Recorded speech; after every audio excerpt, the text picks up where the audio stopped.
આજ તો મોરો મોરો દઈ દેવાની હતી. વાત એવી છે કે આજે આપણે સવારમાં વહેલા ઉઠી ગયા છે ઓર વાડી તરફ રવાના થઈ ગયા છે. અને આપણે મળ્યા ત્યારે આપણે આમ રિક્ષો આવ્યો હતો, તેથી આપણે મોરો તૈયારી હતી રહી ગયા. આપણે વાડી તરફ જવા લઈ ગયા. આપણે દરગાહ આવી છે.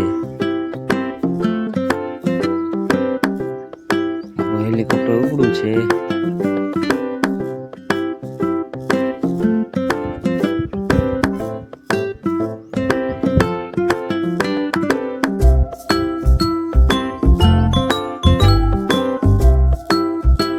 રસ્તામાં ટ્રાફિક બહુ છે. તોય આપણે બાજુમાંથી કાઢી લીધી. આપણે વાડીએ પહોંચવા આવ્યા છીએ. આપણે વાડી દેખાય છે, એ આપણી વાડી છે. વાડીમાં પહોંચી ગયા છે. મારી ચેનલમાં